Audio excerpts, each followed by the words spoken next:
ಭುಗಿಲೆದ್ದಿರುವಂಥ ಕಾವೇರಿ ವಿವಾದಕ್ಕೆ ಮಾತುಕತೆ ಒಂದೇ ಪರಿಹಾರ ಅಂತ ಸಂಸದ ಯದುವೀರ್ ಕೃಷ್ಣದತ್ತ ಒಡೆಯರ್ ಹೇಳಿಕೆಯನ್ನು ಕೊಟ್ಟಿದ್ದಾರೆ. ಯಾವ ರೀತಿ ಮಾತುಕತೆ ಆಡಬೇಕು, ಯಾರ ಜೊತೆ ಮಾತಾಡಬೇಕು, ಹಾಗಾದ್ರೆ ಈ ಬಗ್ಗೆ ಒಂದು ಬ್ರೇಕಿಂಗ್ ಅಪ್ಡೇಟ್ ಆಗ್ತಾ ಇದೆ.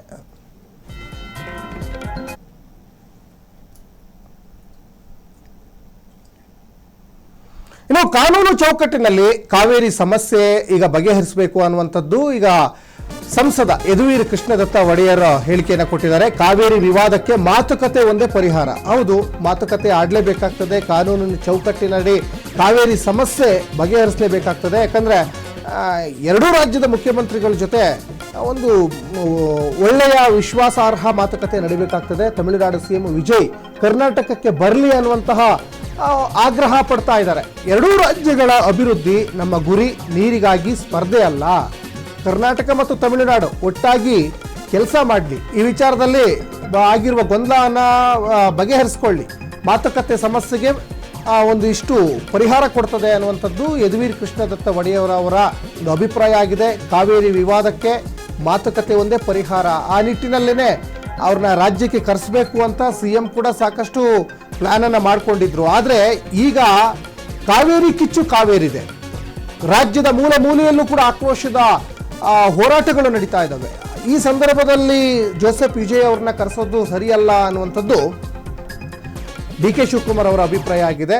ಹಾಗಾಗಿ ಯದುವೀರ್ ಕೃಷ್ಣದತ್ತ ಒಡೆಯವರು ಕೂಡ ಸಲಹೆ ಕೊಟ್ಟಿದ್ದಾರೆ, ಕುತ್ಕೊಂಡು ಮಾತಾಡಿ ಬಗೆಹರಿಸಬೇಕು ಅಂತ.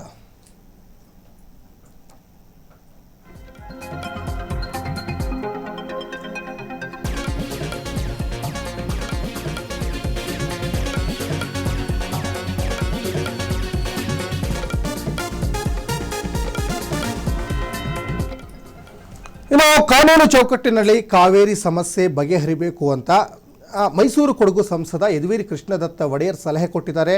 ಜೊತೆಗೆ ಕುತ್ಕೊಂಡು ಬಗೆಹರಿಸಿದ್ರೆ ಎಲ್ಲವೂ ಒಂದು ತಿಳಿಗೊಳ್ಳುತ್ತೆ ಸಮಸ್ಯೆ. ತಮಿಳುನಾಡು ಸಿಎಂ ವಿಜಯ್ ಕರ್ನಾಟಕಕ್ಕೆ ಬರಲಿ, ಅವ್ರ ಜೊತೆ ಸಮಾಲೋಚನೆ ಮಾಡೋಣ.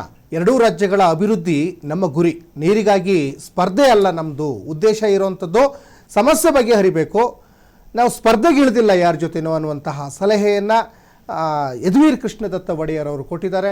ಯಾಕಂದರೆ ವಿಜಯ್ ಅವ್ರನ್ನ ಇಲ್ಲಿ ಕರೆಸಬೇಕು ಅನ್ನುವಂತಹ ಲೆಕ್ಕಾಚಾರಗಳು ಸರ್ಕಾರ ಹಾಕಿತ್ತು. ಸ್ಪೆಷಲಿ ಡಿ ಕೆ ಶಿವಕುಮಾರ್ ಕೂಡ ಅದೇ ಒಂದು ಮನಸ್ಸಲ್ಲಿದ್ದಂಥವರು. ಯಾಕಂದರೆ ಈ ಸಂದರ್ಭದಲ್ಲಿ ಕಾವೇರಿ ಕಿಚ್ಚು ರಾಜ್ಯದಾದ್ಯಂತ ಹೊತ್ತಿ ಉರಿತಾ ಇರುವ ಸಂದರ್ಭದಲ್ಲಿ ವಿಜಯ್ ಅವರು ಇಲ್ಲಿಗೆ ಬರೋದು ಬೇಡ. ಯಾಕಂದರೆ ಅದು ಬೇರೆಯ ಪರಿಣಾಮಗಳನ್ನು ಬೀಳ್ಬೋದು. ಹಾಗಾಗಿ ಈಗ ಸದ್ಯಕ್ಕೆ ಬೇಡ, ಸ್ವಲ್ಪ ಈ ಸಮಸ್ಯೆ ಈಗೇನೀಗ ಭುಗಿಲೆದ್ದಿದೆಯಲ್ಲ, ಇದು ಸ್ವಲ್ಪ ತಿಳಿಗೊಂಡ ಮೇಲೆ ಅವ್ರನ್ನ ಕರೆಸುವಂಥ ಸಾಧ್ಯತೆ ಇದೆ. ಇವತ್ತು ಕೂಡ ಸರ್ವಪಕ್ಷ ಸಭೆ ಆಯಿತು. ಸರ್ವಪಕ್ಷ ಸಭೆಯಲ್ಲಿ BJP JDSನ ಘಟಾನುಘಟಿ ಲೀಡರ್ಗಳೆಲ್ಲ ಇವತ್ತು ಬಂದಿದ್ದರು. ಹಾಗಾಗಿ ಇವತ್ತು ಕೂಡ ವಿರೋಧ ಪಕ್ಷದ ನಾಯಕರ ಸಲಹೆಗಳನ್ನು ಕೂಡ ಸರ್ಕಾರ ಆಲಿಸಿದೆ. ಸ್ಪೆಷಲಿ ಡಿ ಕೆ ಶಿವಕುಮಾರ್ ಕೂಡ ಅವರ ಒಂದು ತೀರ್ಮಾನ ಏನಿದೆ ಎಲ್ಲವನ್ನೂ ಕೂಡ ಕೇಳಿಸ್ಕೊಂಡಿದ್ದಾರೆ. ಮುಂದಿನ ನಿರ್ಧಾರ ಹೇಗೆ ಮಾಡಬೇಕು, ಏನು ಮಾಡಬೇಕು ಅಂತ ಅದು ಸರ್ಕಾರದ ವಿವೇಚನೆಗೆ ಬಿಟ್ಟಂಥ ವಿಚಾರ. ಜೊತೆಗೆ ಇವತ್ತಿನ ಈ ಸರ್ವಪಕ್ಷ ಸಭೆಯ ಬಳಿಕ ಡಿ ಕೆ ಶಿವಕುಮಾರ್ ಹೇಳಿದ ಒಂದೇ ಮಾತು, ನಾವು ರೈತರ ಪರವಾಗಿದ್ದೀವಿ, ರೈತರ ಹಿತವನ್ನು ಕಾಪಾಡ್ತೀವಿ ಅಂತ. ಮತ್ತು ಮಾಜಿ ಪ್ರಧಾನಿ HD ದೇವೇಗೌಡರು ಕೂಡ ಪತ್ರ ಬರೆದಿದ್ರು ಡಿ ಕೆ ಶಿವಕುಮಾರ್ ಅವರಿಗೆ. ನಮ್ಮ ರೈತರಿಗೆ ಅನುಕೂಲ ಆಗುವಂಥದ್ದು ಏನೇ ಒಂದು ಒಳ್ಳೆ ನಿರ್ಧಾರ ಇದ್ದರೆ ನನ್ನ ಬೆಂಬಲ ಇದೆ, ಕಾನೂನಾತ್ಮಕವಾಗಿ ನಾವು ಏನೇನೆಲ್ಲ ನಿರ್ಧಾರಗಳನ್ನು ತೆಗೆದುಕೊಳ್ಬೇಕು ಅದನ್ನೆಲ್ಲ ತಗೊಳ್ಳಿ, ಅದಕ್ಕೆ ನನ್ನ ಸಹಮತ ಇದೆ ಅಂತ ದೇವೇಗೌಡರು ಕೂಡ ಇವತ್ತು ಪತ್ರದ ಮುಖೇನವಾಗಿ ಕಾರಣಾಂತರಗಳಿಂದ ಅವ್ರಿಗೆ ಇವತ್ತು ಸಭೆಗೆ ಬರೋಕ್ಕೆ ಆಗಿರಲಿಲ್ಲ. ಒಂದು ವಯಸ್ಸು, ಅನಾರೋಗ್ಯ ಹೀಗೆಲ್ಲ ಇತ್ತು.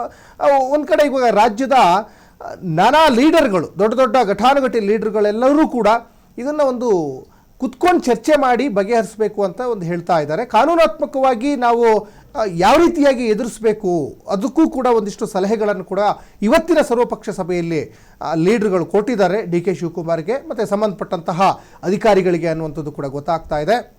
ಆ ನಿಟ್ಟಿನಲ್ಲಿ ಮುಂದಿನ ದಿನಗಳಲ್ಲಿ ತಮಿಳುನಾಡಿನ ಮುಖ್ಯಮಂತ್ರಿ ಜೋಸೆಫ್ ವಿಜಯ್ ಅವ್ರನ್ನ ಕರ್ನಾಟಕಕ್ಕೆ ಆಹ್ವಾನಿಸಿ ಅವರಿಗೆ ಒಂದು ಸೂಕ್ತವಾಗಿ ಇದ್ರ ಬಗ್ಗೆ ತಿಳಿ ಹೇಳ್ಬೋದು, ಅಥವಾ ಇದನ್ನು ಸುಪ್ರೀಂ ಕೋರ್ಟ್ ಮೆಟ್ಟಿಲನ್ನು ಹತ್ತದೆ, ಸುಪ್ರೀಂ ಕೋರ್ಟ್ ಕದ ತಟ್ಟದೆ ಎರಡೂ ರಾಜ್ಯದವರು ಕೂತ್ಕೊಂಡು ಸಮಸ್ಯೆಯನ್ನು ಬಗೆಹರಿಸಿದ್ರೂ ಕೂಡ ಬಗೆಹರಿಸ್ಬೋದು, ಅದರಲ್ಲೇನು ಅಚ್ಚರಿ ಏನಿಲ್ಲ.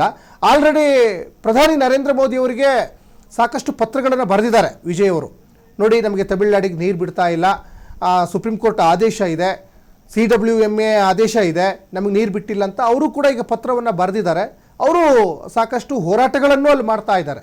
ಕಾವೇರಿ ನೀರನ್ನು ಯಾಕೆ ಬಿಟ್ಟಿಲ್ಲ ಅನ್ನುವಂಥದ್ದು ಆಕ್ರೋಶವನ್ನು ವ್ಯಕ್ತಪಡಿಸಿ ತಮಿಳುನಾಡಿನಲ್ಲೂ ರೈತರು ಹೋರಾಟ ಮಾಡ್ತಾ ಇದ್ದಾರೆ, ಇಲ್ಲಿ ನಮ್ಮಲ್ಲೂ ಕೂಡ ರೈತರು ಹೋರಾಟಗಳನ್ನು ಮಾಡ್ತಾ ಇದ್ದಾರೆ.